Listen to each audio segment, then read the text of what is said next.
बंदो गुरु पदकंज कृपा सिंधु न रूप हरि महामोह तमपुंज जासु बचन रवि करनिका। मैं उन गुरु महाराज के चरण कमल की वंदना करता हूँ जो कृपा के समुद्र और न रूप में श्री हरि ही हैं और जिनके वचन महामोह रूपी घने अंधकार का नाश करने के लिए सूर्य किरणों के समूह हैं। मंगलाचरण के पंचम सोरठे में गोस्वामी तुलसीदास जी अपने गुरु की वंदना करते हैं। यहाँ से मानस का गुरु वंदना प्रकरण आरंभ होता है एवं इस सोरठे के बाद गोस्वामी जी गुरु वंदना के क्रम में मानस की प्रथम चौपाई लिखते हैं। गोस्वामी जी के गुरु का नाम नरहरिदास जी था और ऐसा माना जाता है कि गुरु के नाम का उच्चारण नहीं किया जाता है, इसलिए गोस्वामी जी अपने गुरु के नाम को इस सोरठे में नरूप हरि इस तरह से लिख देते हैं। गोस्वामी जी कहते हैं कि मैं अपने गुरु महाराज के कमल रूपी चरणों की वंदना करता हूँ, जिनके वंदन से ही सारे क्लेश मिट जाते हैं एवं बुद्धि निर्मल होने लगती है। छोटी अवस्था में ही गोस्वामी जी को उनके गुरु की शरण प्राप्त हो गई थी एवं उनकी शिक्षा दीक्षा उनके गुरु के सानिध्य में ही हुई। गोस्वामी जी कहते हैं कि श्री गुरु महाराज कृपा के समुद्र हैं, उनमें करुणा का उफान सदा आया रहता है एवं वे अपने शरणागत पर सदैव कृपा किया करते हैं। गुरु तो ऐसे कृपालु होते हैं मानो नर रूप में श्रीहरि ही हो। छोटी अवस्था में जब गुरुजी ने गोस्वामी जी को रामकथा सुनाई तब गोस्वामी जी कहते हैं कि उस समय बालपन अथवा तो नादानी के कारण उनको वो कथा समझ नहीं पड़ी।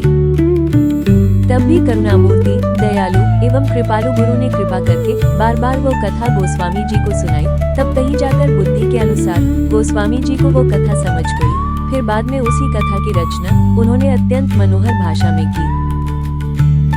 गुरु की कृपा एवं करुणा का एक और अद्भुत उदाहरण हमें श्री रामचरितमानस जी के उत्तरकांड में काकाभुशुंडी जी की कथा में भी मिलता है। उस प्रसंग को विस्तार में हम कथा के क्रम में आगे देखेंगे। अभी संक्षेप में इतना समझना पर्याप्त होगा कि एक पूर्व जन्म में भुशुंडी जी से उनके गुरु का अपमान हो गया था। उस कारण से महादेव जी ने उनको क्रोध करके श्राप दिया था। तब अति कृपालु भुशुंडी जी के गुरु ने ही उनकी रक्षा हेतु महादेव जी के समक्ष रुद्राष्टक गाकर उनसे श्राप अनुग्रह की प्रार्थना की थी एवं गुरु के उस अत्यंत सरल स्वभाव को देखकर एवं उनकी विनय से प्रसन्न होकर महादेव जी ने भुशुंडी जी को कई वरदान दिए थे। ऐसे परम कृपालु उदार करुणामय गुरु महाराज की वंदना गोस्वामी जी करते हैं। गोस्वामी जी कहते हैं कि गुरु महाराज के वचनों का अनुसरण करने से बुद्धि का मोह जाता रहता है।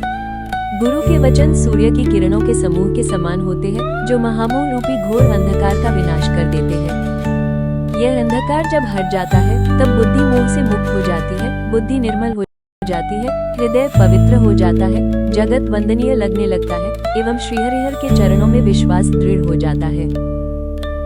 इस प्रकार गोस्वामी जी गुरु महाराज की वंदना करते हैं एवं गुरु वंदना प्रकरण का आरंभ करते हुए मानस की पहली चौपाई इस सोरठे के बाद लिखते हैं। हर हर महादेव।